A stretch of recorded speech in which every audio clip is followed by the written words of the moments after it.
A small wooden boat moves across warm Atlantic water toward a narrow island shaped like a bent bow. The year is 1590.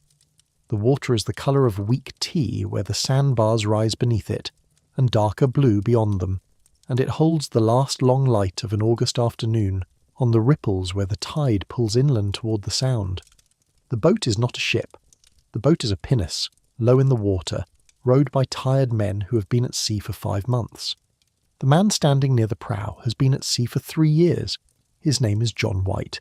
He is somewhere around 50 years old, which in the year of our Lord 1590 places him in the later middle of an ordinary life. His beard is going grey. His hands, if anyone were to look at them closely, still carry faint stains of the pigments he once ground for his watercolours, back when he lived in London and kept a studio and the world was a different shape.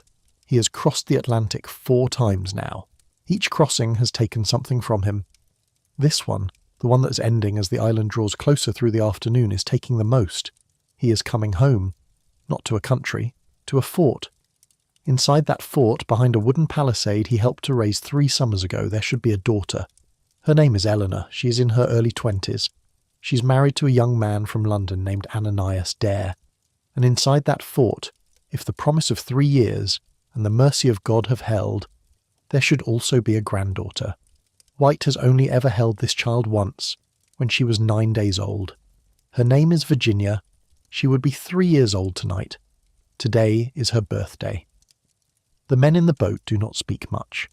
They have rowed in silence for the better part of an hour because the privateers whose ships brought them here have no patience for this errand, and because the weather is turning. The sky behind them is the grey of old tin. The wind is beginning to pull at the seams of their shirts. Several of White's shipmates, including one of the captains of their ships, drowned trying to reach this island yesterday when a landing boat capsized in the breakers and the shoals held them under. White watched it happen from the deck of the ship. He is still watching it happen when he closes his eyes. He does not close his eyes now. The boat reaches the north shore of the island, where the sand is pale and the grasses grow in clumps through the dune, and the forest beyond the grasses is darker than the water. White steps out of the boat. His boots sink. He walks up the shoreline toward the place where, 3 years ago, there was a palisade and a gate, and smoke in the air from cook fires, and a child crying inside a room made of green timber that smelled of pitch and new resin. He walks slowly. The men follow. The fort is standing. The gate is standing. Nothing is burned. Nothing is broken. There are no bodies on the path. There is also no smoke. No dog barks at the sound of his boots. No human voice answers when he calls out. He calls again. He calls his daughter's name. He calls the name of his son-in-law. He calls the names of the men he left as his assistants. He hears the wind in the pines. He hears a heron somewhere beyond the fort. He hears the distant shape of the surf on the seaward side of the island. He hears nothing else. Inside the fort there is nothing at all. The houses are gone, not burned, taken apart. The timber of the walls has been removed, the roofs have been lifted off, the nails have been pried out and kept. Whoever did this worked slowly. Whoever did this intended to use the wood again, somewhere else. Heavy objects remain on the ground. Iron bars, lead pigs, a small cannon that has been dragged into a corner and left. Books lie in the sand, their pages swollen with rain. Armour rusts where it has been tossed. Chests that White himself buried before he sailed home 3 years ago have been dug up, broken open, emptied of everything worth carrying. His paintings, some of them, are scattered in the grass. The watercolours he made of this coast in 1585, among the first images of this land any European would ever see. They have been rained on. The pigment is running. On the outermost post of the palisade, at eye level, carved into the pine by a hand that took its time, is a single word. Croatoan. The letters are clean. Roman capitals. Deep enough to hold. There is no cross carved above them. There is no cross carved anywhere. On another tree, closer to where the boats came ashore, 3 more letters are carved. Incomplete. The work of someone who began and was interrupted, or who began and simply did not finish. CRO. Something close to 115 men, women and children lived in the fort that has been taken apart around him.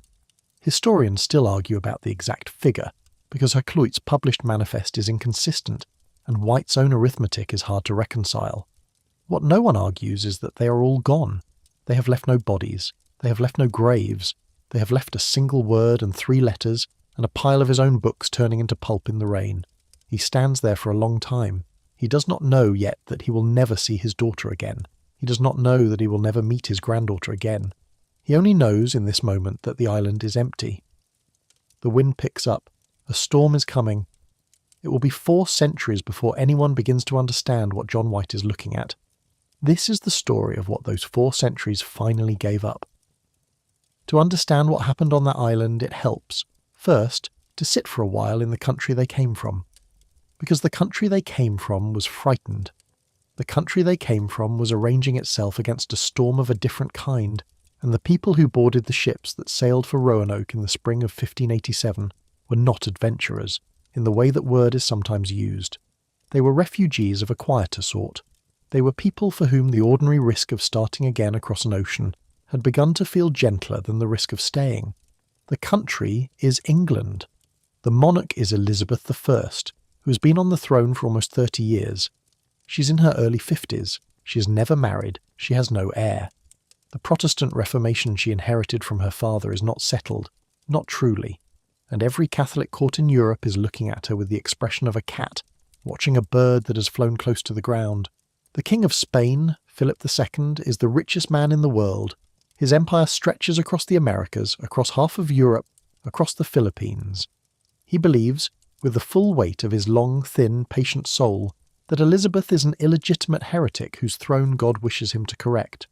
For most of the 1580s, he's been preparing something for her. Everyone in England knows this. Nobody in England knows what exactly it will be. Elizabeth's intelligence service, under a man named Francis Walsingham, is the largest in Europe. Walsingham keeps spies in Madrid, in Antwerp, in Paris, in Rome, in the small ports of the Low Countries. Reports come to him in cipher. They tell him that Philip is building ships. They tell him that the shipyards of Cadiz and Lisbon have been working day and night. They tell him that the galleons are larger than any galleons anyone has ever built. They tell him that soldiers are being gathered in the Netherlands under the Duke of Parma, ready to cross the Channel the moment the fleet arrives. Walsingham writes all of this down in his careful hand and delivers it to the Queen. The Queen reads it and prays, and sends him back out for more. This is the country that is thinking about the New World. Not because the New World is important to it, because the New World might be the thing that saves it. The man who has the Queen's patent to claim lands across the Atlantic is named Walter Raleigh. He is in his early 30s. He is tall and dark-haired, and handsome in the specific way men were handsome at the Elizabethan court, which meant that he dressed like a peacock and wrote sonnets, and was not always entirely pleasant company. The Queen likes him. The Queen has given him the patent. The Queen has also made it clear that she does not herself intend to pay for any of it. If Raleigh wants a colony, he will have to build it with his own money, and the money of his friends, and the hope of returning with gold or silver or cedar or sassafras or something, anything, that would persuade the London merchants that the investment has a future. Raleigh does not sail himself. Raleigh sends others. In 1585 he sent a military expedition. The commander was named Ralph Lane. Lane was a professional soldier of the kind produced in great quantity by the Irish wars. He was not subtle, he was not patient. He was good at building forts, and less good at feeding the men inside them, and he was not equipped, as a person, to think about the people who had already been living on the Carolina coast for hundreds of generations before his ship appeared on their horizon. The expedition landed on a small island inside the Outer Banks, an island the local Algonquian people called Roanoke, and built a fort. They spent a year there. Lane had arrived with 107 men, most of them soldiers, and almost no farmers. The ships that dropped him at the island sailed home with little provision left behind, and within 3 months the fort was running short of basic food. Lane sent parties inland, up the rivers, to pressure local tribes for corn. Pressure in the sense that 16th century English soldiers understood the word, which meant armed men appearing in a village and making clear, without speaking the language, that grain was to be handed over. He did not find the gold and silver the venture's investors had been promised. He found hunger and rising resentment. By the spring of 1586, the Werowance-Wingina, the regional Algonquian leader, sometimes called Pemmisapan in the later months of that year, had concluded that the English were a menace his people could no longer afford to feed. He began to withdraw his support. Lane, convinced that Winginer was organising a plot against the fort, struck first. On the 1st of June 1586, Lane led a raiding party to the mainland village of Dassamunka under the pretence of parley. The English shouted a signal, drew their weapons and attacked. Winginer was shot, ran for the woods, and was pursued by an Irish colonist named Edward Nugent, who emerged a short time later with Winginer's head in his hand. A week later, Drake's fleet unexpectedly appeared off the island. Drake was returning from his own raids in the Spanish Caribbean, and he stopped, almost as an afterthought, to see how the English colony was faring. Lane, his men spent, his relationship with the Algonquians destroyed beyond any hope of repair, took the opportunity. He loaded his men onto Drake's ships and sailed for home. A few weeks later, Grenville's long-delayed relief fleet finally arrived, found no one there, and left 15 men behind with enough provisions for a couple of years to hold Raleigh's claim to the island. None of those 15 was ever seen alive by an English observer again. This was the landscape White was sailing into a year later. The nearby tribes, whose villages Lane's soldiers had menaced for corn, and whose werrants Lane's men had beheaded, had not forgotten. Only the Croatoan, on their island to the south, had stayed largely outside the damage, in part because their young intermediary Manteo had been in England during the worst of Lane's garrison, and had not been associated with the abuses. But Raleigh did not give up. Raleigh believed that the 1585 attempt had failed because it had been a garrison of soldiers, not a settlement of families. Soldiers will starve before they plant a field. Soldiers will pick fights with people who are feeding them. Soldiers do not put down roots. If the next attempt were made of bricklayers and tailors, of wives and children, of men who had something waiting for them back home, they would behave differently. They would build instead of hold. They would grow grain and children and community. They would stay. And so, in 1587, the second expedition was organised. It was meant to be a city, not a fort. It was called, on paper, the City of Raleigh in Virginia. It would have houses and orchards and a charter, just and a governor, and the ordinary architecture of English town life transplanted onto a new shore. The location would not be the same small island where Lane's garrison had failed. The location would be the Chesapeake Bay, which English sailors had already scouted and which offered what Roanoke did not. Deep water for larger ships, soil for serious farming, and a coastline less exposed to the Atlantic storms that beat the Outer Banks every autumn and turned the inner sounds into graveyards for wooden hulls. The governor chosen for this new venture was not a soldier. He was not a noble. He was a painter. His name was John White. He was probably in his 50s, though the records of his birth have not survived. He had sailed with Lane in 1585 as the expedition's artist, a role that, in Elizabethan thinking, was nearer to what we would now call a field scientist than to what we would now call a painter. His job had been to document everything he saw, the people, the plants, the animals, the coastline, the villages. He had done this with extraordinary care. His watercolours from that first voyage are still held today in the British Museum in London. They show a world no one in Europe had imagined before he painted it. The long wooden houses of the coastal Algonquians, the dances around fires, the men fishing with weirs in the shallows, the women grinding corn, the children running along the beach. His paintings are not caricatures. They are the first respectful European portraits of a North American people, and they are the last thing anyone ever made of those people from life, because most of the villages in his paintings would be empty within a generation from diseases no one yet had a name for. White knew the coast. White knew the Algonquian tribes. White had learned some of the language. And White had with him, on the 1587 voyage, a man he trusted absolutely, a Croatoan man named Manteo. Manteo was, by 1587, a man whose word carried weight in two worlds. 3 years earlier, when the first English scout ships had arrived on the coast under Philip Amadus and Arthur Barlow, he had sailed back to England with them, not kidnapped, not tricked, but so far as the records allow us to judge, by his own choice. He saw London, he learned English, he met Walter Raleigh. He was presented at the court of Queen Elizabeth.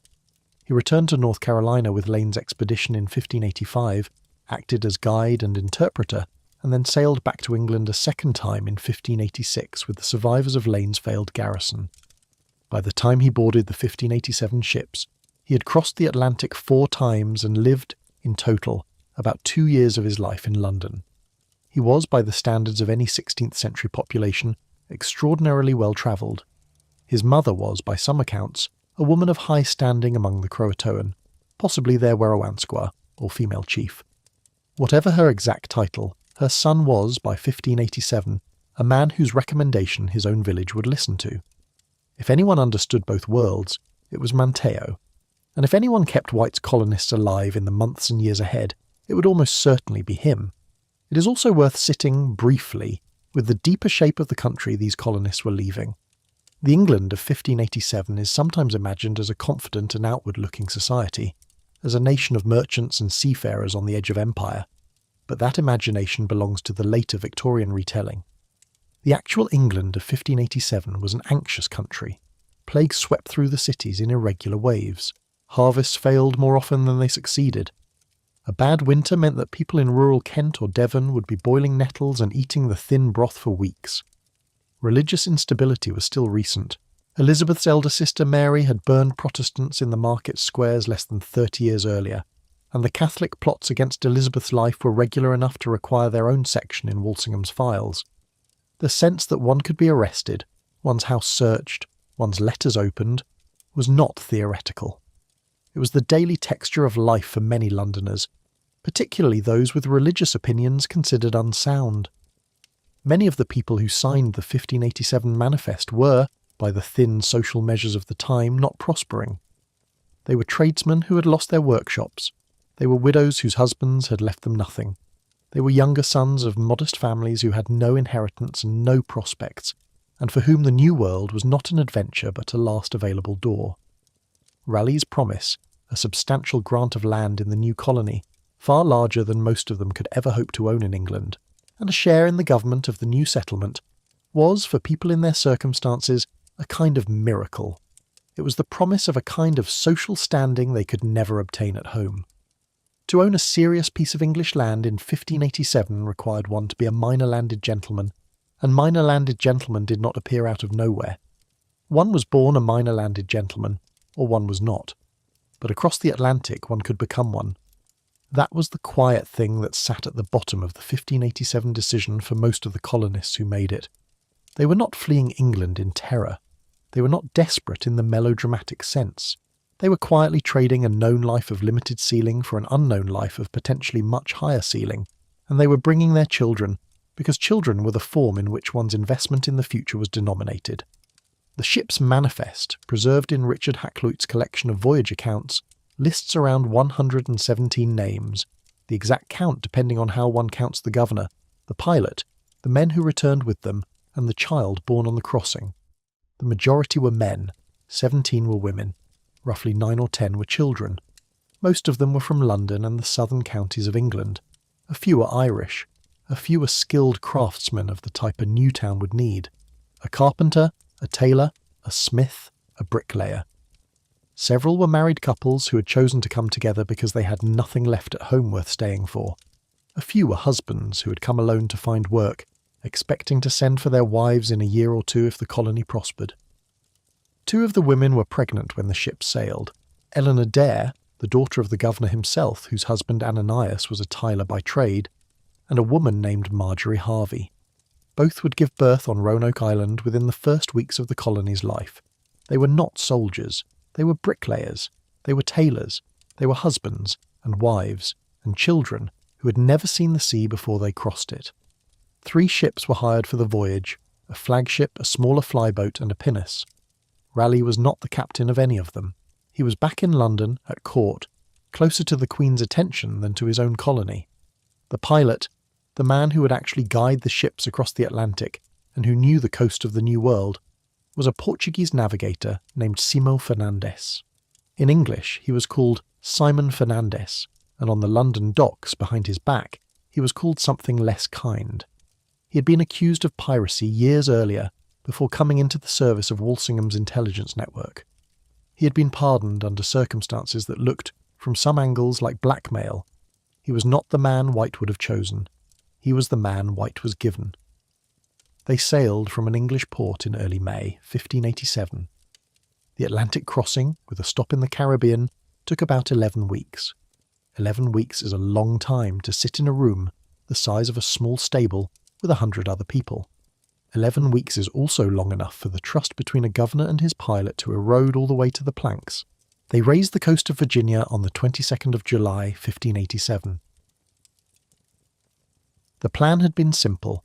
Anchor at Roanoke just long enough to pick up the 15 men Grenville had left behind in 1586, then sail on north to the Chesapeake Bay, where the deep water would allow the ships to dock, where the land was better, where the Spanish were less likely to find them.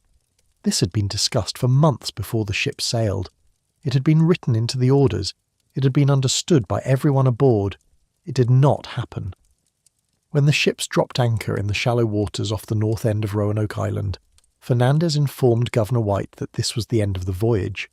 The passengers would disembark here. The ships would sail for the Caribbean shortly. Summer, Fernandez said, was too far advanced to risk the northern run to the Chesapeake. He had his own ships and his own men to think of, and the privateering season was closing. It was the 22nd of July. Hurricane season on the Outer Banks runs into late October. The distance from Roanoke to the southern edge of the Chesapeake Bay is, in a fair wind, less than a week's sail. White knew this.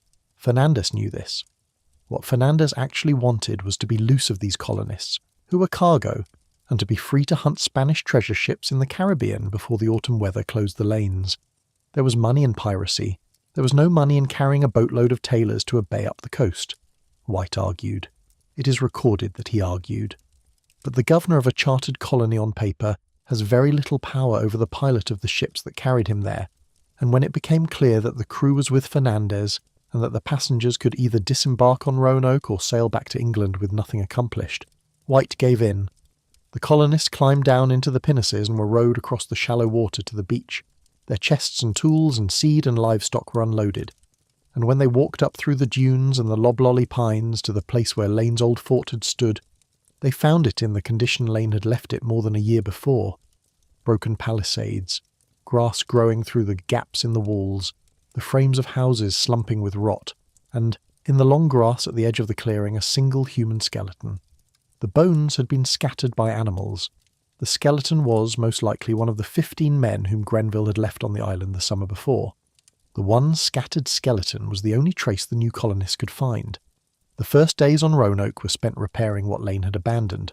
The colonists were quick about it because they had to be. The fort's palisade was re-raised where it had fallen. The old houses were rebuilt on the foundations of the new. A blacksmith's forge was set up. A small area of ground was cleared for a summer garden, though everyone knew that anything planted in late July was unlikely to come to anything before the first frost. The relationships with the local Algonquian tribes were precarious from the first day. White sent Manteo south to the Croatoan to re-establish the friendship that had existed before Lane's soldiers had made a ruin of it. He sent other parties to the neighbouring towns to explain that these new English were not the old English, that they had come to build and not to raid. Some of those overtures went well, some did not. On the 28th of July, one of the colonists, an assistant to the governor named George Howe, wandered out alone to catch crabs in the shallows, and was shot with 16 arrows and his head broken with wooden clubs by a raiding party from Dassimungkapuk, Wingina's old village, whose warriors had not forgotten the killing of their Weerants the year before. Howe was buried inside the palisade. He was the colony's first dead. On the 13th of August, 1587, in the small chapel inside the fort, Manteo was baptized into the Church of England. He was given the English title of Lord of Roanoke and Dassimungkapunk in recognition of Raleigh's patent. This was the formal act that was meant to cement the alliance, to make Manteo, in English legal terms, a member of the colony's peerage, and to bind the two peoples. There is no record of what Manteo thought of the ceremony. Algonquian leaders of that period who accepted Christian sacraments from the English did so, most often as political gestures rather than as religious conversions, and Manteo would have understood, as well as anyone at that chapel that day, that the baptism was a formality that made certain things possible in English eyes. What mattered in his own village, some distance down the coast, was whether his mother's people would accept the incoming English under his recommendation. They did. 5 days later, in a room inside the fort, Eleanor Dare gave birth to a daughter. The child was born healthy. On the 24th of August, the infant was carried to the chapel where Manteo had just been baptized, and the colony's priest christened her. Her parents, in a gesture that was half hope and half propaganda, named her Virginia, after the land itself. She was, so far as any record now survives, the first child of English parents to be born in the Americas. She was not the first child of any kind to be born in the Americas, of course. This was a continent of people with thousands of generations of their own children behind them. And Spanish mothers had been giving birth in Mexico and Florida for 60 years, but she was the first whose English baptism was witnessed and recorded. Her birth was, in the ceremonial mind of the colony, the founding moment. A camp does not have babies in it. A town has babies in it. If Virginia Dare was born here, then this was a town. She was 9 days old when her grandfather was asked to go home. The request came from the colonists themselves. They had discussed it among themselves for several weeks. The relief ships that had been promised to return the following spring with more supplies and more colonists would not come if no one in England remembered why they should come. Someone needed to go back. Someone needed to stand in front of Raleigh and the Privy Council and the merchants of London and report on what had happened and what the colony needed and what it had found. Someone with authority, someone whose voice would be listened to, someone the investors would trust. It had to be White. There was no one else whose word would count. White did not want to go. The records of the meeting, which he wrote down himself years later for Richard Hakluyt's collection of voyage accounts, describe his resistance. He argued that his going would look like desertion. He argued that no governor had ever abandoned his people 9 days after the first child was born. He argued that the colonists should choose someone else. They refused. They drafted a written petition, signed by every literate adult among them, stating plainly that they had requested White's return, that the request was made of their own will, and that they would not blame him or his estate for any losses sustained in his absence. They gave the petition to him. He packed in the morning his instruments and his paintings and almost nothing else. And before the flyboat sailed, the colonists and their governor made one more agreement. It was the agreement that would, 400 years later, become the only thread leading out of the mystery they were about to create. They agreed that if the colonists had to leave the fort before White's return, they would carve into a doorpost or a tree the name of the place they had gone to so that he would know where to find them. He would know where to...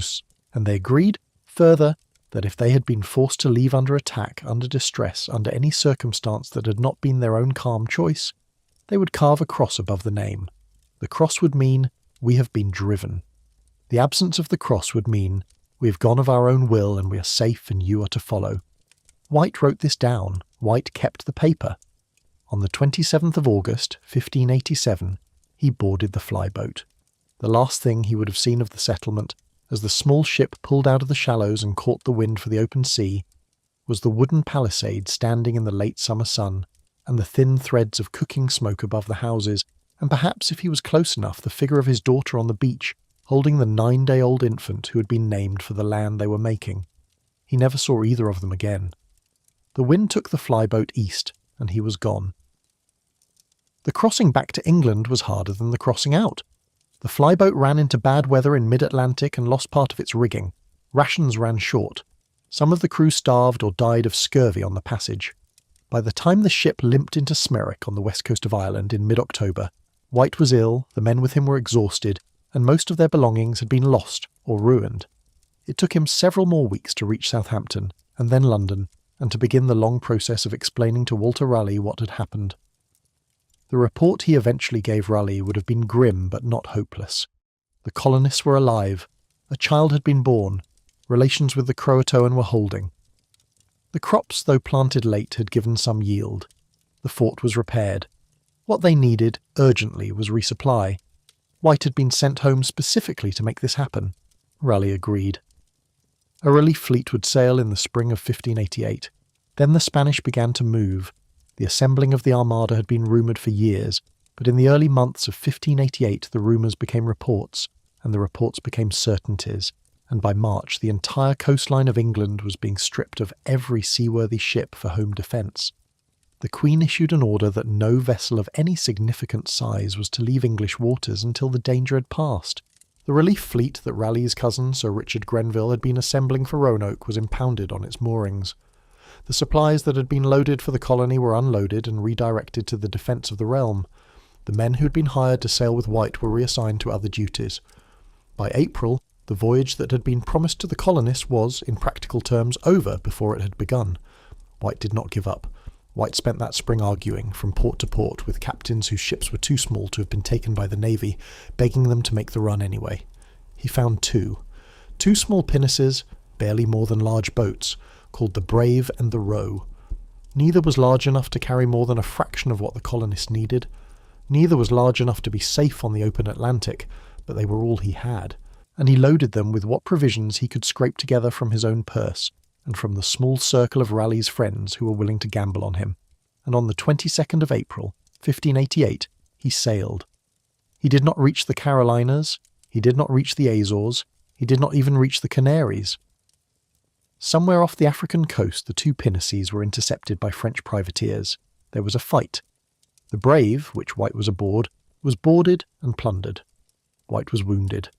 The small stores meant for his daughter and his granddaughter, and the 100 or so people depending on them were thrown onto the decks of French ships, and the French sailed off with the provisions of a settlement that was already beginning to run out of them 4,000 miles away. The Brave limped back to England in May. The Roe returned a little later. The voyage had accomplished nothing. In July, the Spanish Armada sailed.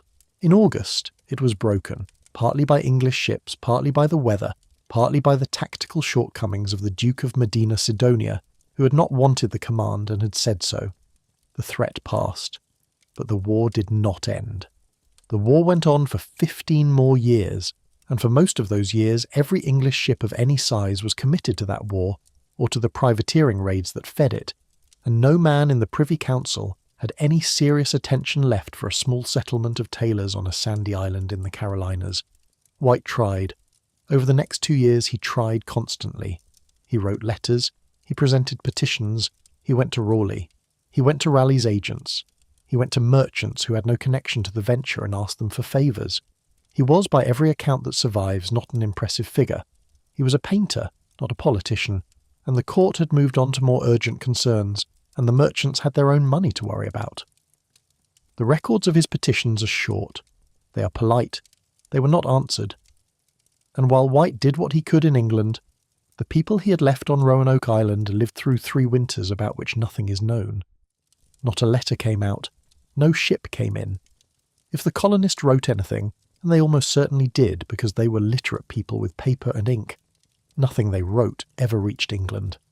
If they spoke, their words were spoken only to each other, and to the Croatoan, and to the Algonquian tribes of the surrounding sounds. Everything that happened on that island between August of 1587 and August of 1590 happened without a witness whose name history recorded.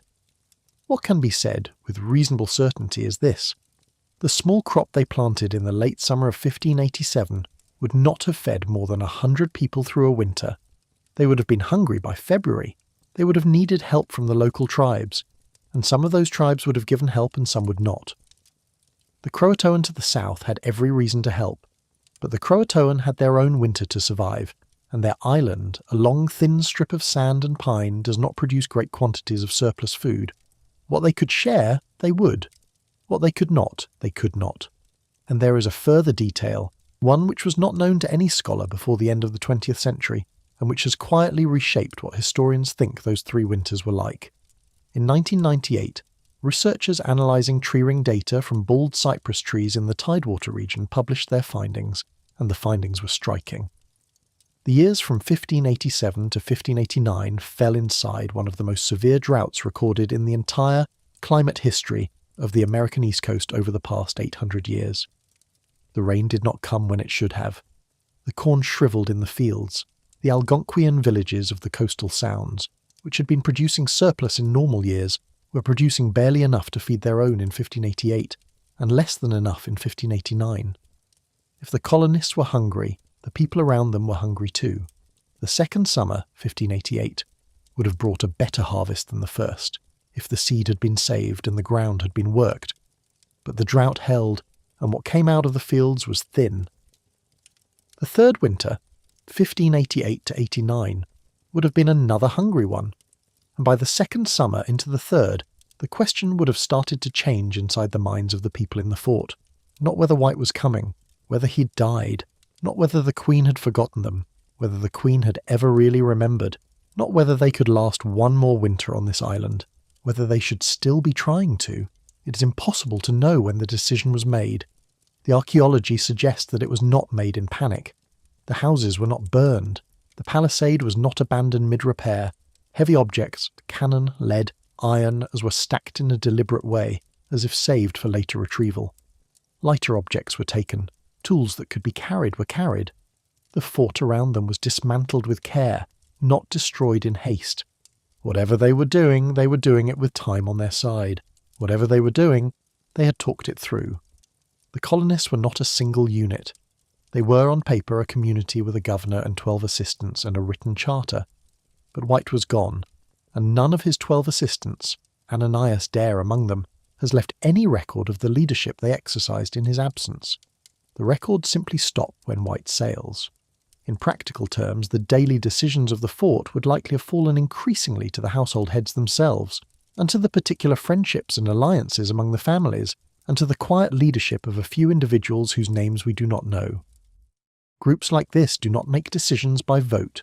They make them by conversation, over months, around fires, and in the rows of a small vegetable garden, and in the doorways of the houses when the children have gone to sleep. They make them by consensus slowly arrived at, or by consensus forced by necessity, and the traces of those conversations never reach any record that a historian can read. What can reasonably be assumed, based on what the ground and the surrounding evidence now tell us, is this. By the time the final move began, the community would almost certainly have been in frequent contact with both the Croatoan to the south and the Roanoke to the west. They would have sent parties back and forth. They would have negotiated, in some form, the conditions of acceptance by both tribes. Some of the colonists by that point may already have been married into native families. Some of the native families by that point may already have been living on Roanoke among the English. The line between the fort and the surrounding sounds was not the hard line English records later drew around it. It was porous. It had likely been porous for months, possibly years.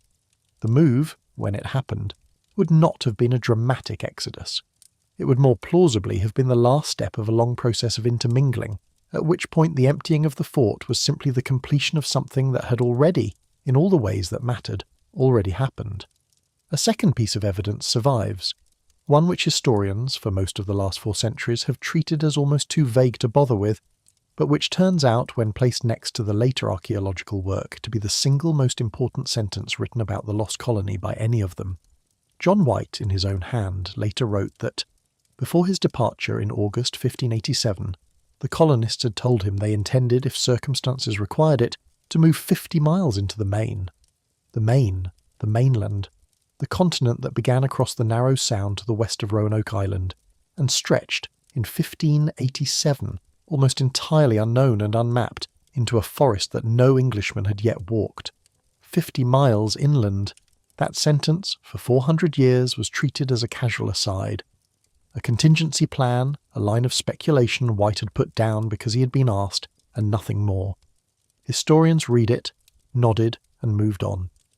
They moved on because they had no way to know that the man who wrote the sentence had also drawn a map, and that on the map he had drawn the exact spot he meant, and that on top of the spot he had drawn, he had pasted a small square of paper, and that the square of paper would not be lifted, and what was underneath it would not be seen, until the year 2012. But that comes later. For now, the colonists are still on the island. The winters are passing, the houses are coming down piece by piece, and somewhere in the months between the last full summer of 1589 and the return of John White on the evening of August the 18th, 1590, the fort became empty. Not in an hour, not in a day, slowly, carefully, with an intention no one wrote down, because the people who carried it out had decided together that there was nothing left to write it down for. John White finally sails west again in the spring of 1590. He sails not because the Privy Council has at last funded his relief mission, and not because Raleigh has found the money to mount a proper resupply, but because he has accepted, after 3 years of asking, an offer he would never have taken in any other year. A London merchant and privateer named John Watts is organising a squadron to raid the Spanish Caribbean. Watts does not sail with the squadron himself. His business is arranging the voyage and collecting his share of the profits. The captains he has hired are men of some experience and no particular sentiment. They do not care about Roanoke.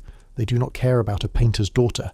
They care about the Caribbean and what it might yield in captured cargo. But as a condition of the voyage, and at White's increasingly desperate insistence, the squadron will stop at Roanoke on the return leg so that White can see his family. The squadron sails in March. The principal ships that will carry White are the Hopewell under Captain Abraham Cock, and a smaller vessel called the Moonlight under Captain Edward Spicer, which meets them later off the Caribbean coast. For 5 months they raid Spanish shipping in the West Indies. Some of it goes well and most of it does not, but that is not part of our story. Our story begins again in August, when the ships at last turn north and ride the Gulf Stream up the American coast, and on the 15th of August, 1590, they drop anchor off the barrier islands of North Carolina. A storm is already rising. The Outer Banks in late August are rarely calm, and this year they are worse than most. The wind is coming from the northeast. The sea is breaking over the shoals in long white lines. The captains are anxious to be gone before the storm closes. White is frantic to go ashore. On the 17th of August, as the landing parties attempted to cross the shoals into the inner sound, a boat carrying Captain Edward Spicer of the Moonlight and a group of his men capsized in a sudden breaker. 11 men went into the water. 4 were pulled out, soaked and shaken. The other 7, including Captain Spicer himself, were not. Their bodies were not recovered. Their names are in the record: Edward Spicer, Ralph Skinner, Edward Kelly, Thomas Beavis, Hans the Surgeon, Edward Kelbourne, Robert Coleman. They drowned trying to reach a settlement that had, though nobody on the ships yet knew it, already ceased to exist. White continues. On the evening of the 18th of August, Virginia Dare's 3rd birthday, his party reaches the beach on the north end of Roanoke Island. The sun is setting. They see a glow of light through the trees somewhere inland, as if from a fire, and their hearts lift. They call out. They fire a small cannon to announce their arrival. They sing an old English song loudly, so that any colonist hearing them would know them for friends and not raiders. There is no answer. The light in the trees when they reach it is only rotting wood phosphorescing in the damp. There is no fire. There is no one to have lit one. They wait until morning. When the sun comes up on the 19th of August, 1590, the landing party moves up through the dunes. On a tree at the sandy bank near where they came ashore, they find the letters CRO carved in fair Roman capitals, without any cross beside them. And farther in, when they reach the cleared ground where the fort had stood, they find the rest of the message. The houses are down. The palisade is new, substantial, more fort-like than the one White remembers, as if the colonists had rebuilt it carefully before going. And on the outermost post at the right side of the entrance, at eye level, is the full word, Croatoan. No cross above it. No cross above the 3 letters on the tree at the shore. White stands, looking at the letters, for a long time. He's not a young man. He has not eaten properly in days.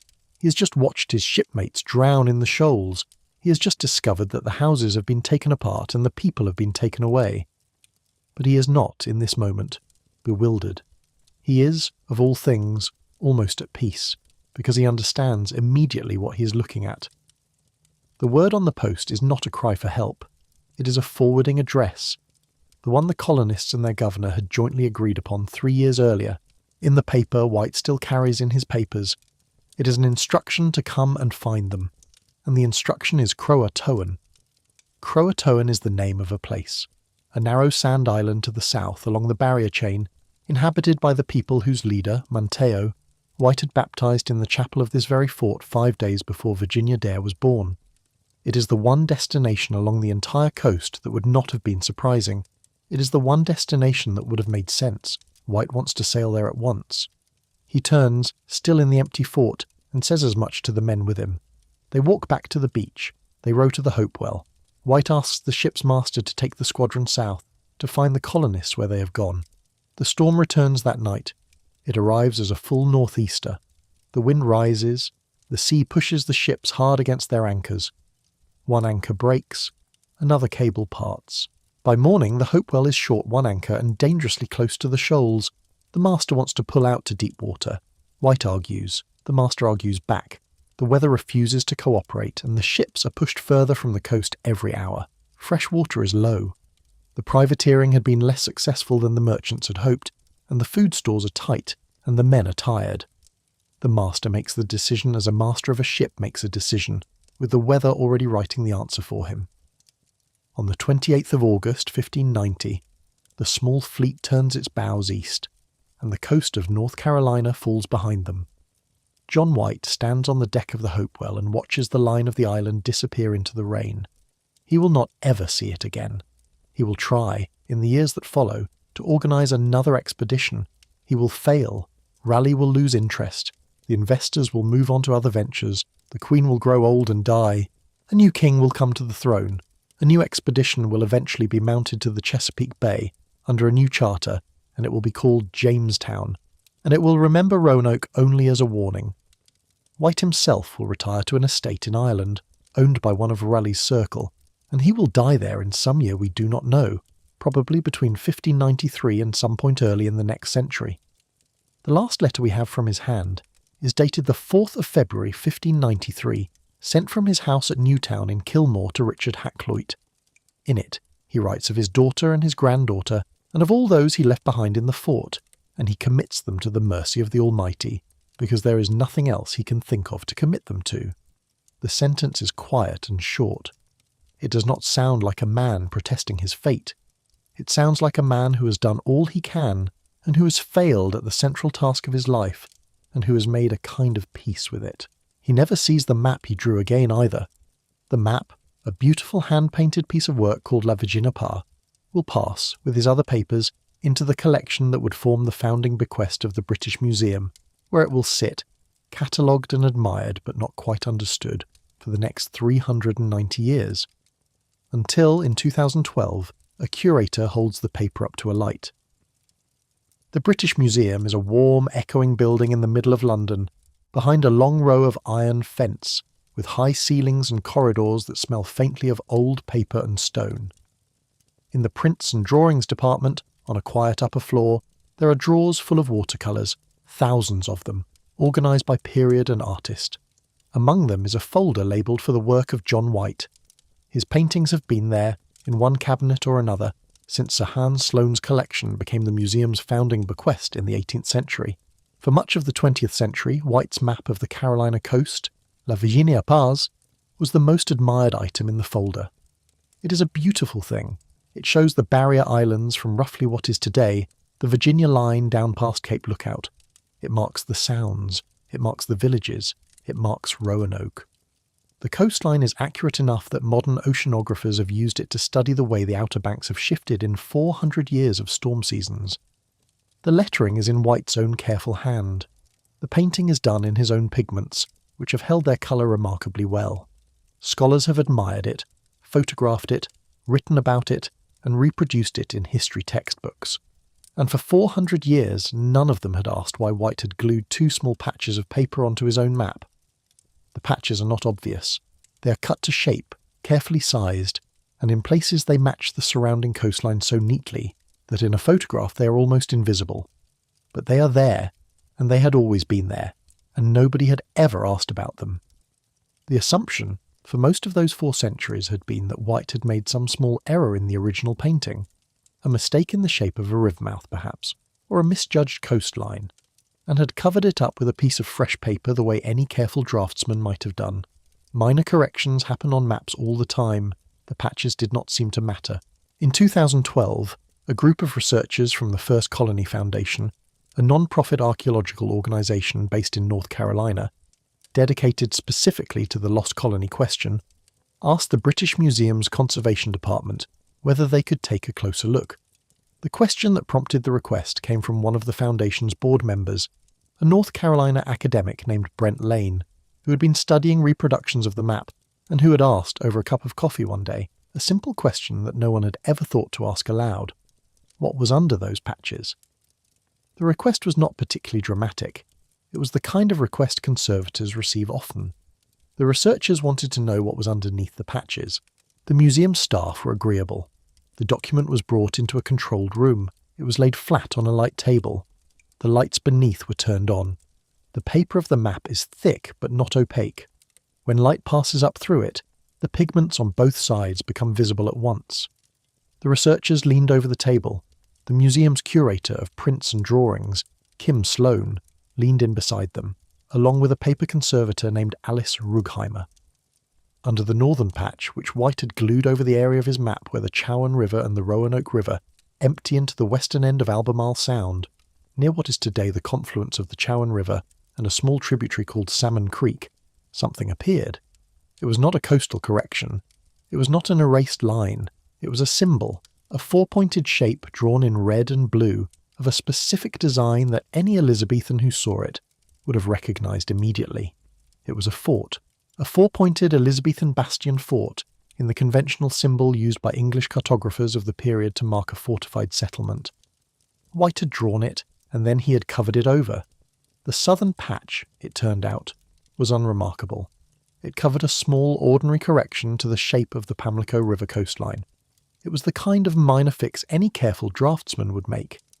It had drawn attention to itself only because it sat on the map beside the second patch, the one that mattered. The two patches had hidden between them one mundane revision and one extraordinary secret. For 400 years, nobody had been able to tell them apart because nobody had looked underneath either one. Sloane, who had spent her career conserving and describing what was in the museum's collection, later said that the moment she saw the shape on the lightbox, she knew what she was looking at. The implications were difficult to mistake, and within weeks of the discovery, the museum had announced the finding, and the First Colony Foundation had begun to assemble the argument. The argument runs roughly like this. The period in which White drew and corrected La Virginia Paz, the late 1580s, was a period of intense Spanish intelligence activity in London. The Spanish crown had standing orders issued by Philip II to locate and destroy any English settlement in the New World.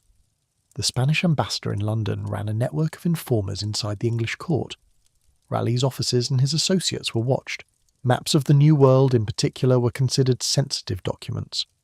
Every English cartographer of the period understood that any map showing an English position in the Americas was, potentially, an execution warrant for the people it depicted. White's map was not secret. It was meant for use by the venture's investors. It was held in Raleigh's household. It circulated to some degree among those who had business with the Roanoke project. A Spanish spy in Raleigh's circle would have had, if not direct access, then second or third-hand knowledge of what was on it. And if that map had shown a specific inland fort at a specific river junction, a place the colonists had been instructed to retreat to if Roanoke became untenable, then the Spanish, within a matter of months, might have had a fleet sailing to find and burn it. This, at least, is the interpretation the First Colony Foundation has offered. It turns John White from a bit player, a painter in the wrong job, into an intelligence operator of remarkable competence. He had not been naive. He had not been passive. He had, within the limits of his position, protected the colonists he left behind by making sure that the place of their retreat did not appear on any document a Spanish hand might touch. Other interpretations are possible. Some historians have suggested the patches might instead indicate a plan that was altered or abandoned rather than hidden. But the simplest reading of the evidence, and the one the Foundation's archaeology has been pursuing, is this. When White failed to return in time, the colonists followed the plan. They went to the place that had been hidden on the map, and because the map had been hidden, no one for 400 years knew where to look for them. The sentence White had written, the one historians had skimmed over 50 miles into the main, suddenly stopped looking vague. 50 miles west of Roanoke Island, in a straight line, lands almost exactly at the confluence of the Chowan River and Salmon Creek. Almost exactly where the hidden fort appeared on the map. The place is still there. In North Carolina, it is called Bertie County. The land sits on a bluff above the water where the Chowan empties into Albemarle Sound, and the view from the bluff is wide and clean and quiet. In 2012, the First Colony Foundation got permission to dig. Archaeology, as a discipline, does not work the way television depicts it. There are no dramatic gasps at the edges of trenches. There is no moment when a skeleton emerges and a young woman with a trowel stands up with tears in her eyes. Archaeology is slow. It is the careful square metre by square metre removal of soil, followed by the careful millimetre by millimetre examination of what is found inside it, followed by the writing of reports that almost no one except other archaeologists will read. It is a form of patience conducted by people who dressed badly, on their hands and knees, in all weather. The first formal fieldwork at Site X, the name the First Colony Foundation gave to the precise location beneath the hidden patch on La Virginia Paz, began in 2013, shortly after the British Museum's announcement, with more substantial excavations following in 2015 and continuing through the rest of the decade. The location was a cultivated field in Bertie County, on a bluff overlooking the confluence of the Chowan River, Salmon Creek, and the broader waters of Albemarle Sound. The landowners agreed to the dig. The Foundation's lead archaeologist, a man named Nicholas Lucchetti, took charge of the initial survey. Lucchetti was not new to this landscape. He had spent much of his career working on colonial period sites in Virginia and the Carolinas. He had dug at Jamestown. He knew what Elizabethan ceramics looked like, in the ground and out of it, at a level of detail that most people cannot fathom. If anyone in North America could tell by looking at a rim fragment half the size of a thumbnail whether it had been made in Surrey in 1580 or in Staffordshire in 1620, it was him. The first finds were not spectacular. They rarely are. The upper layers of the field were full of 19th and 20th century debris, as any American field is, broken glass from old bottles, iron from farm implements, the occasional button from a Confederate soldier's coat. Beneath this, the layers thinned out through the 18th and 17th centuries, and here and there the archaeologists began to find pieces that mattered. The most important was a particular kind of pottery called Surrey-Hampshire borderware. It is an English earthenware, made in a few small villages on the boundary between Surrey and Hampshire counties in the south of England. It has a distinctive pale green glaze, and it was produced only from approximately 1550 to the late 1600s. It was an everyday pottery, cups, bowls, jugs, small jars, the kind of thing a middle-class English household of the late Tudor period would have used for ordinary meals. In North America, pieces of borderware have been found at only two other sites. The first is Jamestown, the second is Roanoke Island, where the 1585 and 1587 colonies had brought it. At Site X, Lucchetti's team found several fragments in soil layers that predated any recorded permanent English settlement in that region. No Englishman was documented to have lived at that location until 1655, when a trader named Nathaniel Batts built a small post about 2 miles away. Jamestown colonists, after 1607, had never been recorded as reaching this part of Bertie County. The ceramics at Site X did not belong to anyone who was supposed to have been there. The team found other things, a small metal aglet, the sheath of fine brass that Elizabethans put on the ends of their shoelaces, or on the ends of the ties that held their doublets together. This one was of a kind used in England in the 1570s and 1580s, and it was found in the same soil layer as the borderware. They found what appears to have been a hook used for securing cloth on the frames tailors worked on, and various small iron fittings that belonged to an English household rather than to any later occupant.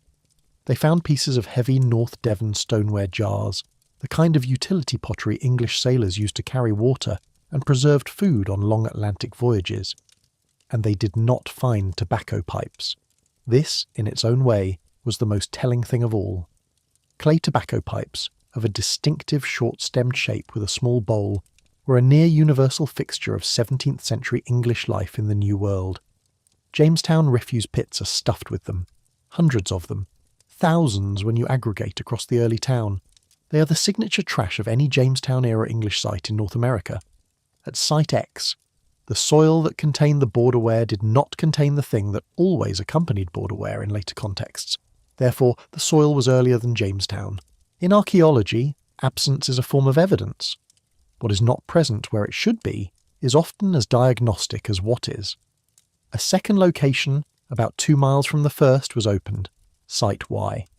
The yield was broadly similar, more borderware, fragments of Spanish olive jars of the type English sailors reused for water and wine, a few shards of German Frieun stoneware from the same period, some French Martin-Camp stoneware, some Essex fine redware. All of it was consistent with the material culture of a household that had been equipped in England in the 1580s and had come across the Atlantic on a ship that also stopped, at some point, in the Spanish Caribbean for supplies. All of it was from before 1607. The work slowed during the early 2020s, partly because of the pandemic and partly because of funding pressures, but it did not stop. Excavations resumed and continued through the middle of the decade, yielding more of the same kinds of evidence. Not single spectacular artifacts, but a steady accumulation of small pieces that all pointed in one direction.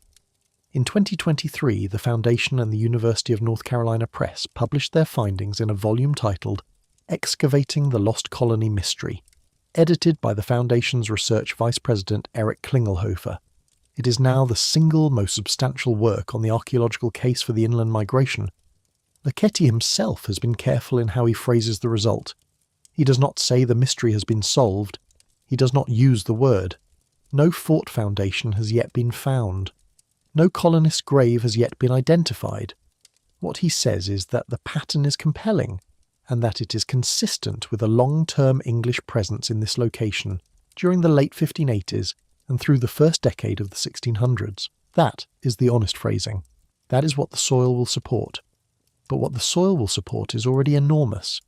People lived there who were English, who had brought English goods with them, who had used those goods in the ways English households used them. Their arrival predates every recorded English settlement in that region. They are the only candidates.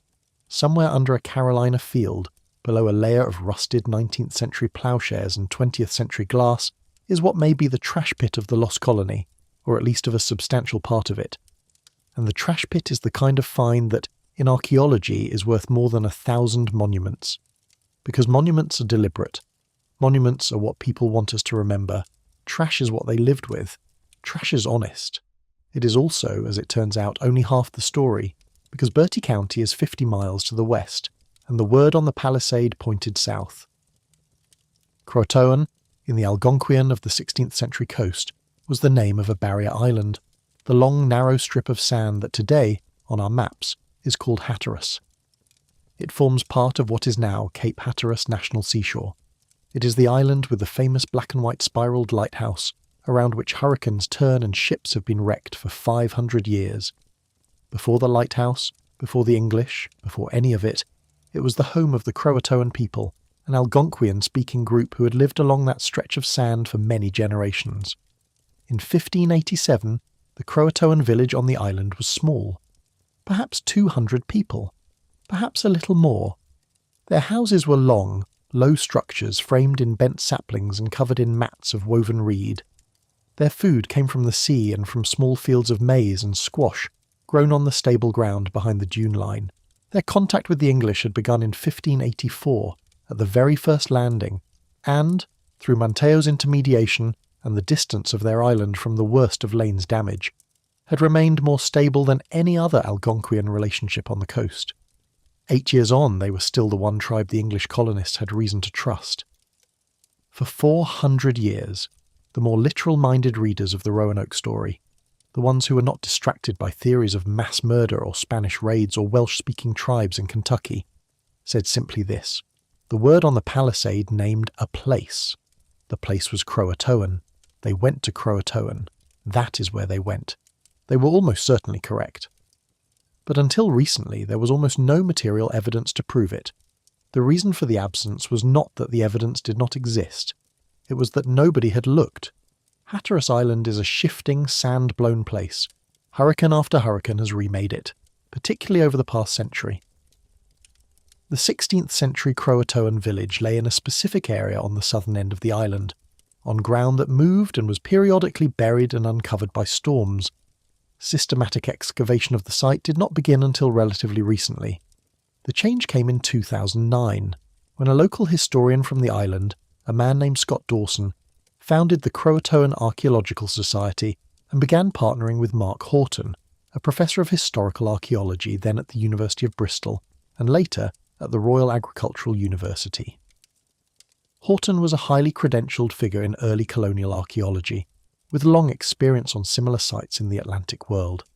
Dawson was a native of Hatteras, a man who had grown up on the island, who had been hearing stories about the lost colony his entire life, and who was not prepared to accept that no one had ever properly looked.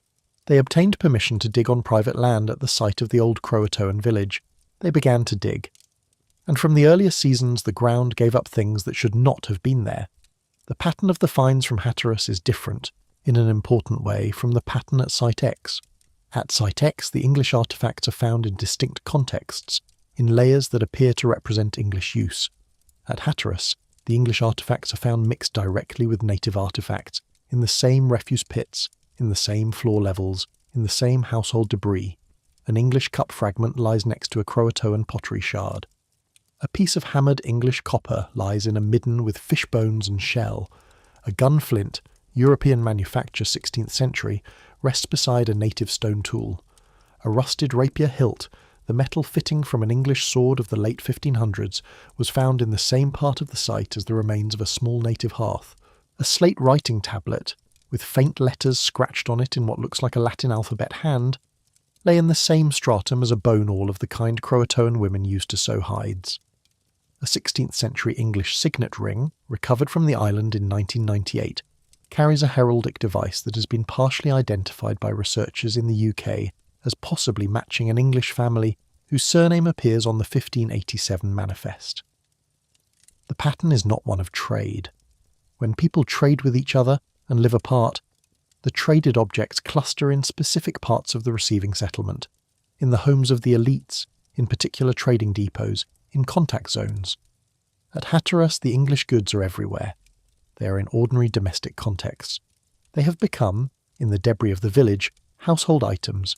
They were not traded. They were lived with. In March of 2026, a team of anthropological bioarchaeologists led by Beth Scafidi of the University of California, Merced, presenting alongside Horton and Dawson, announced additional findings that extended the picture further. Scafidi directs the Skeletal and Environmental Isotope Laboratory at Merced, and her contribution to the Hatteras project was to apply isotope chemistry and radiocarbon dating to faunal remains, the animal bones in the village middens, to reconstruct what people were eating, how they were hunting, and when. The findings, which Scafidi described as a study of what the animals told her rather than a human remain study, produced dates that placed activity at the village squarely in the late 1500s and into the 1600s. More interestingly, the isotopic signatures on certain deer bones showed traces of lead that should not have been in the animal, traces consistent with European musket ball ammunition. Deer do not carry gunshot wounds unless someone has fired a musket at them, and in this region, in the late 16th century, the only people with muskets were the English. At a public presentation, Scafidi put it this way: "At the end of the day, we cannot say who shot it, but the ammunition would not be in that deer but for a European person showing up on Hatteras Island in the late 16th or early 17th century." The same investigations produced evidence of English-style ironworking at the site, including hammer scale, the tiny flakes that fly off a forge when hot iron is being worked, which cannot be accounted for by indigenous technology, and strongly suggests a European-operated forge on the island in the relevant window. Mark Horton, describing what the accumulated Hatteras evidence suggests, has used the phrase peaceful assimilation. It is a careful phrase. It does not claim that every colonist went to Hatteras. It does not claim that a massacre is impossible anywhere along the coast. It claims only what the ground appears to support, that at the Croatoan village on Hatteras Island, English people and Croatoan people lived together, intermarried, shared households, and produced over time a single population that was descended from both. The English do not appear to have ruled the Croatoan. The Croatoan do not appear to have enslaved the English. They merged. Over one generation, then two, the separate identities softened. The children were of both peoples. The grandchildren were a new thing. There were roughly 115 people in the fort at the time of White's departure, in 1587. The Hatteras site, even after 15 years of excavation, does not appear to contain the debris of that many additional people arriving at once.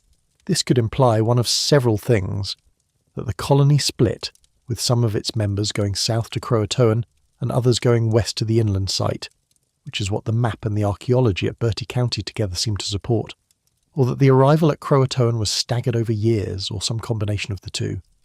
The reading now accepted by most of the archaeologists working on both ends of the problem is sometimes called the splintering hypothesis. The colonists did not move as a single body. They broke into groups. Some went inland, some went south. Some may have stayed on Roanoke longer than others before rejoining one group or the other. Over time, on the evidence of the shared households and mixed material culture, all of them appear to have blended into the native populations they had joined, until the physical signature of their English origins softened into shared domestic debris and, eventually, into blood. And the blood, too, has begun to speak. The Lost Colony DNA project was begun around 2007 by a genetic genealogist named Roberta Estes. Estes is a computer scientist by training and one of that now established category of researchers who have combined commercial DNA testing, genealogical databases, and historical records to produce something genuinely new in the last 20 years, a kind of practical population genetics that can be applied to specific historical questions. The project has three aims. The first is to collect Y chromosome DNA from living men whose surnames match the 1587 manifest. Families with names like Dare, Cooper, Brown, Harvey, Sampson, Vickers, Bailey and so on, who today live in eastern North Carolina and who might, if their paternal lines were unbroken, trace those lines back to specific men on the original ship. The second is to collect mitochondrial DNA from women of Native American ancestry along the North Carolina coast, specifically from members of the Lumbee tribe, which is the largest state-recognized Native American tribe east of the Mississippi, and from descendants of the Hatteras Croatoan whose families have lived continuously in the Outer Banks for centuries. The third is to collect autosomal DNA, the general inherited DNA that is not strictly paternal or maternal, from the same populations, and to compare all of it against DNA from living people in the south of England. According to recent public figures, the project's Y chromosome database holds in the range of a few hundred members, with a closely linked Hatteras study of roughly 100 more and a further autosomal program adding another 100 participants. The database is small by the standards of the large commercial genetic genealogy services. It is substantial by the standards of any serious attempt to solve a 400-year-old demographic question. What has the project found? The findings, reported consistently by SDs and by other geneticists working in parallel, are best described as suggestive rather than conclusive, and it is important to present them that way. What has emerged is a cluster of patterns. Some of the Y DNA signatures recovered from Lumbee and Hatteras lineages are not typical of unmixed Native American populations. They carry European Y haplogroups, and not the Y haplogroups of late 19th or 20th century European immigration, but older ones, with profiles more consistent with English and Western European male ancestry of earlier centuries.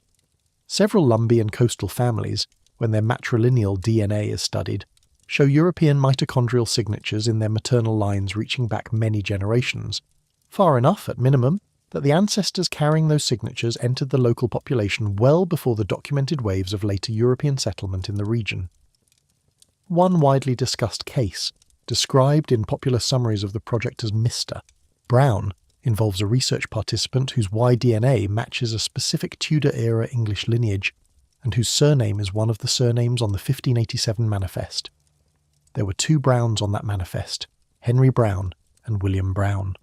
The coincidence of Y DNA and surname is not in itself proof, but it is a cluster of coincidences that is difficult to account for through normal 17th or 18th century gene flow, and it is exactly the pattern one would expect to find if a man surnamed Brown had remained in eastern North Carolina, married a woman from the local population, and produced sons whose sons produced sons, all the way down. The same kind of pattern has emerged in weaker or stronger forms for several other manifest surnames. None of it amounts to a definitive match. Definitive matches of this kind require an unbroken paternal line in the New World to be linked, with equal certainty, to an unbroken paternal line in England, ideally to the specific English parish records of a named 1587 colonist's birth family. This is a harder task than it sounds. 16th century parish records in England are incomplete. Many family lines in rural counties were never written down at all, and even where records exist, the Y DNA of a man who died in, say, 1570 in a Devonshire village cannot be recovered directly. It can only be inferred from the Y DNA of his living descendants in the modern British population, assuming they can be located. Estes has been admirably honest about this. She's written repeatedly that the work is ongoing, that no single conclusion can yet be drawn, and that the public should understand that the genetic genealogy of the lost colony is in the middle of its work rather than at the end. What the project can say now with confidence is that something happened. Patterns are present in the DNA of specific communities in eastern North Carolina that would not be present if no European ancestry had entered those communities before the documented arrivals of the mid-17th century. The patterns align with the archaeology. The archaeology aligns with the oral histories, and the oral histories, as it happens, are the oldest testimony of all. Among the Lumbee, there have been stories for as long as any elder can remember. Stories passed from one generation to the next, told at family tables and at tribal gatherings about ancestors who had come to them from across the ocean. The stories say that long ago, before the regular English settlers arrived, a group of strangers had joined the tribe. The strangers spoke an unknown language at first, but had learned to speak the language of the tribe and had given their children names that the tribe had kept, the names the Lumbee preserved, names that appear in Lumbee family lines going back to the earliest written records of the tribe in the 17th and 18th centuries, include Dare, Cooper, Brown, Harvey, Bailey, Sampson, Berry, Chapman, Johnson, and several others. Most of these names appear on the 1587 Roanoke Manifest. A few of them appear on no other Elizabethan expeditions rolls. They are specific, they are particular, they are too many to be coincidence. Around 1700, an English explorer named John Lawson travelled through the Carolinas and published several years later a detailed account of the peoples he met. Lawson visited the Hatteras descendants.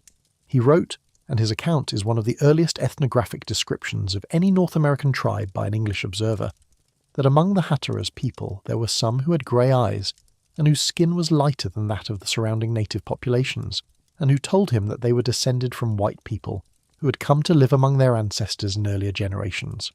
Lawson noted the observation plainly. He did not know what to make of it. He was writing only about 115 years after the lost colony disappeared, and the Roanoke story was already, in his time, a matter of old rumour in the colonies rather than living memory. But he wrote it down because it was what he had been told by people whose grandparents would have known the answer. That sentence sat in Lawson's book for the next 3 centuries. Historians read it. Most of them treated it as a curiosity, charming perhaps, but not admissible as evidence. It did not come from a documentary source. It was, as the Academy said, folklore. The genetic and archaeological work of the past 2 decades, while still short of airtight proof, now appears to give that folklore unusual credibility. This, in the end, may be one of the quieter truths the Roanoke material has been surfacing. The communities who had been carrying a version of this story about their ancestors across many generations, the Lumbee, the Hatteras, the descendants of the Croatoan, had for most of that time been dismissed by a scholarly tradition that did not trust oral histories and did not see native knowledge as a form of record. When the shards of English pottery began to come out of the ground, and the unusual Y-DNA signatures began to emerge from the blood samples, and the hidden forts began to appear under the paper on the map, all of it aligned, in broad outline, with what the tribes had been saying all along. The Y chromosome is particularly useful for this kind of work because it passes, with only small mutations intact from father to son across generations, tracking a specific paternal line through centuries. When researchers on the Lost Colony project find men in eastern North Carolina whose Y chromosomes share subclades with men in specific English counties, subclades that, in the English counties, are themselves localised to small regions where late Tudor records list families carrying surnames also found on the 1587 manifest. The pattern can imply something more specific than general European ancestry. What it could imply is a paternal line that, by reasonable inference, entered the American population during the small window, when the only English paternal lines known to have entered that specific region were the paternal lines of the lost colony.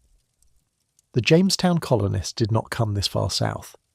The later 17th century settlers came from different English counties and carried different Y subclades.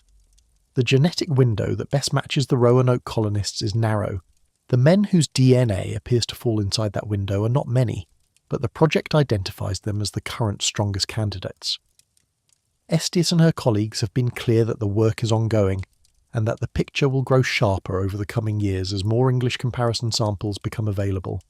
Several families in the south of England, whose surnames match the 1587 manifest, and whose own parish records go back far enough to suggest continuous residence in the region since the 16th century, have begun to participate. If the Y-DNA of those families matches the Y-DNA of specific Lumbee or Hatteras descendants at the level of identical subclades, not just similar ones, the match will constitute something very close to direct confirmation. As of this telling, that match has not yet been declared, because the geneticists running the project are appropriately cautious. But the direction of the evidence is stable, and it has been stable for a decade now, and it continues to point the same way. It is possible now to assemble from the evidence a picture of what the lost colony did after John White sailed for England on the 27th of August, 1587. The picture is not complete. It has gaps. Some of its details will continue to be refined, and some may yet be revised. But in its main shape it is no longer a mystery. In its main shape it is a decision. The first winter, 1587 to 88, was survived, with some help from the Croatoan, probably with grudging aid from the Roanoke further west along the Sound, and on very short rations. The second year would have brought a fuller harvest, though still thinned by drought. The third year, 1589, would have been the year of the long internal conversation. No relief ship had come. No word had come. Somewhere in the late summer of 1589, or perhaps the following spring, a decision was made together. The decision had two parts because the colony was already in two frames of mind.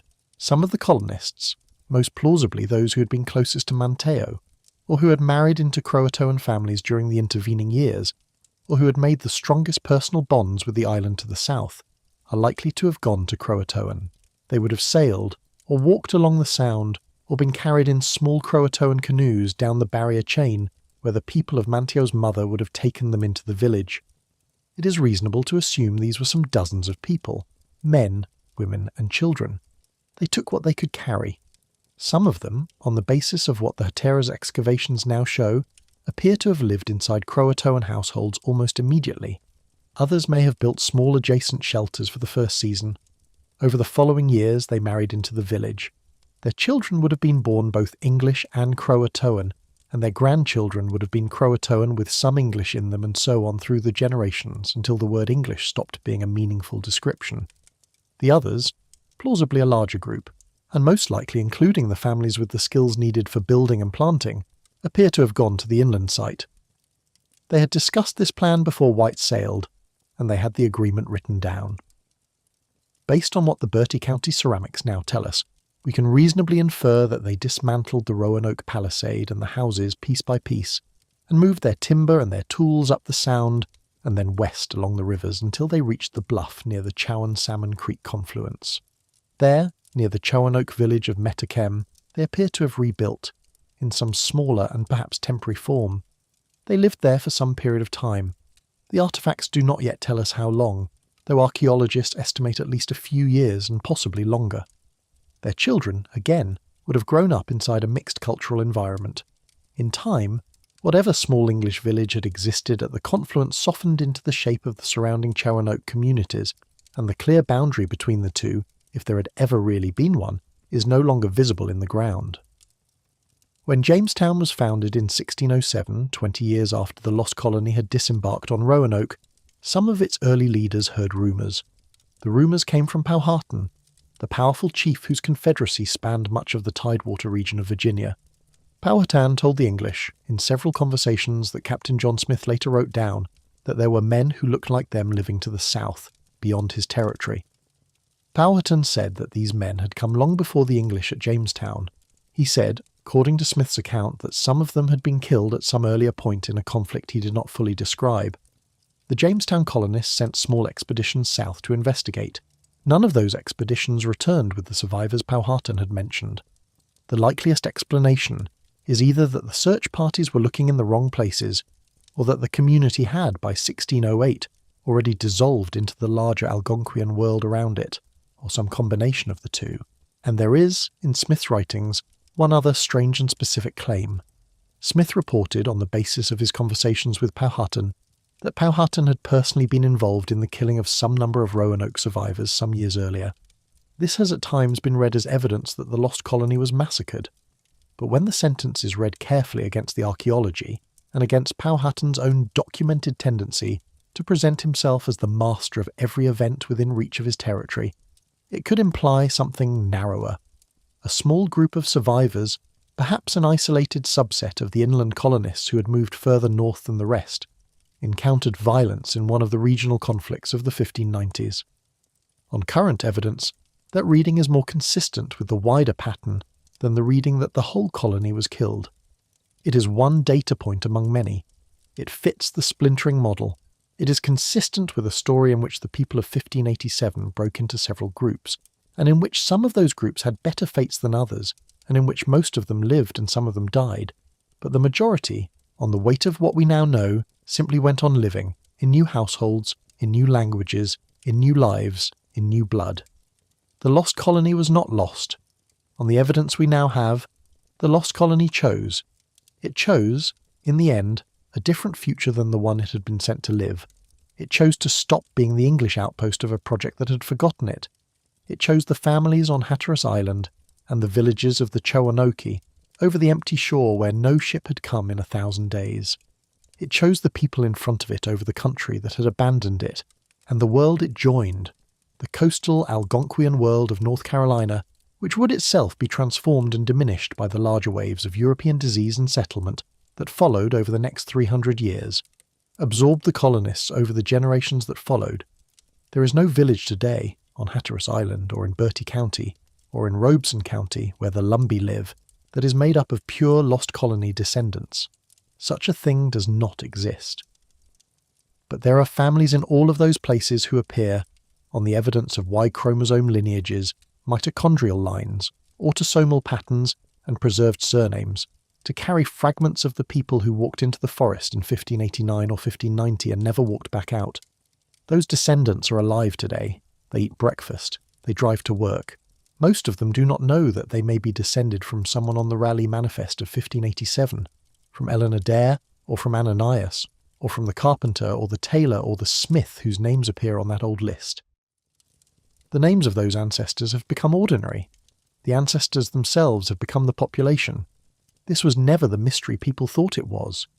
This was never the question of what killed the lost colony, or what disaster overtook it, or what dark ending the empty fort implied.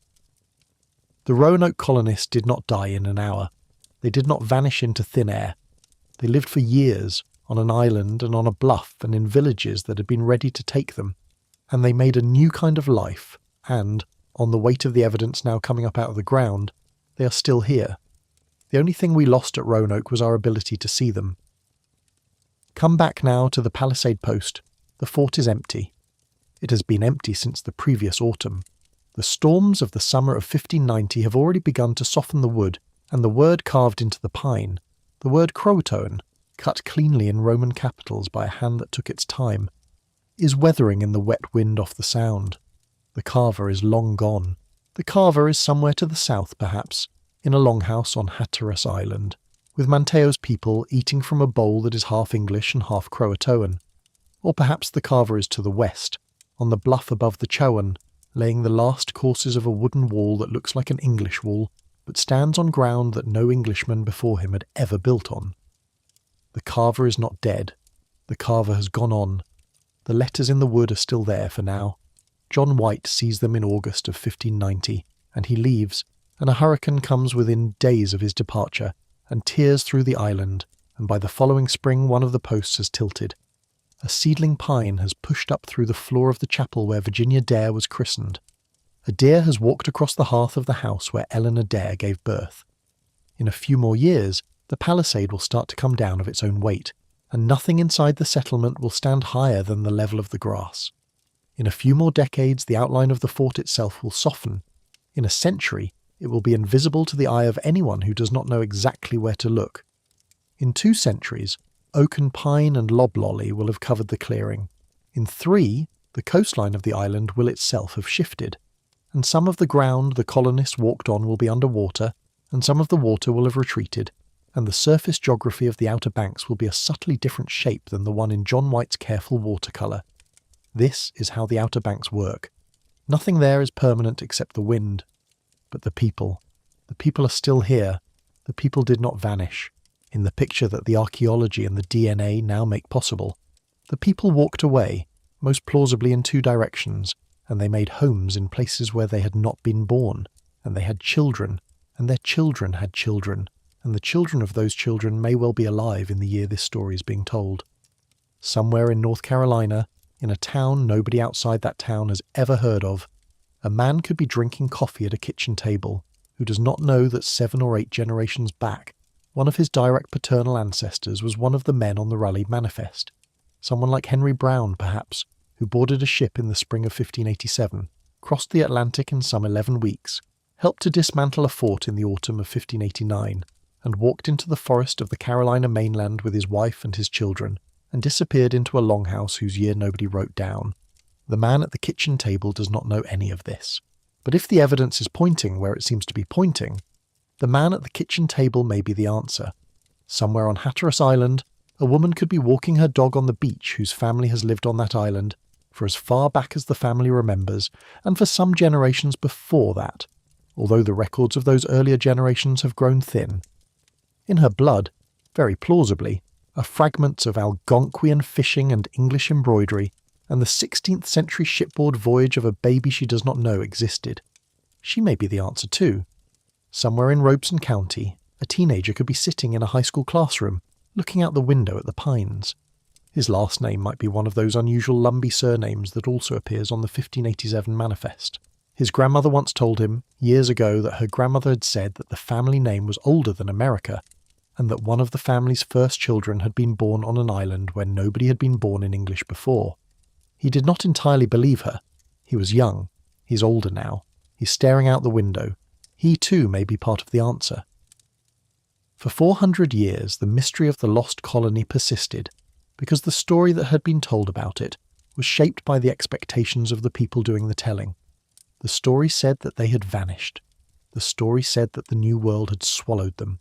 The story said that something dark had happened on the island, that somewhere, in the dirt of the Outer Banks, 100 or so skeletons lay waiting for the archaeologist who would prove the tragedy at last. There are no skeletons to find. There appears to have been no tragedy on the island. There seems instead to have been a decision, taken in patience, by people who had been abandoned by the country that sent them, and who had decided to stop waiting. They dismantled their houses, they packed what they could carry, they carved the name of their destination into a palisade post, and they did not carve a cross above it. They walked out of the clearing, most likely in two directions, into the world that was going to become their new home. The ship that came back for them was too late. The ship was always going to be too late. That part of the story is sad, and it will remain sad. John White grew old in Ireland waiting for news that never came, and he died without knowing what his daughter had decided, and his life is one of the most gently heartbreaking stories of that century. A story of a man who did everything he could do for the people he loved, and who still failed, because the world of his time was larger and colder than his love. But the people he loved, on the evidence now coming up out of the ground, do not appear to have failed. They appear to have made a choice he could not have imagined, and to have lived it, and the traces of that life are now being read out of the soil at two separate sites on the North Carolina coast, out of the blood of specific living families in specific North Carolina communities, and out of the map in the museum in London that carried, for 400 years, a secret under its patches that no one had thought to lift. The mystery was never really a mystery. It was a silence, and the silence has finally begun, quietly, to fill with answers. Close now, on the sound of the wind in the pines above the empty clearing. Close on the slow weathering of the carved word in the wood. Close on the seasons passing, the rains, the snows, the long centuries, the silence. Close on the thought that somewhere on the Carolina coast the descendants of those 115 or so men, women and children may be sleeping tonight. They have always been there, if the evidence is pointing where it seems to be pointing. We just spent 400 years looking for them in the wrong place. If this story stayed with you, a gentle like helps it find the next listener who needs it. The playlist is waiting, when you are ready for another long walk through the dark. And if a thought of your own rose up while you were listening, leave it below. I read them. Until next time, wherever you are in the world, whatever time it is, sleep well and dream deep. Good night.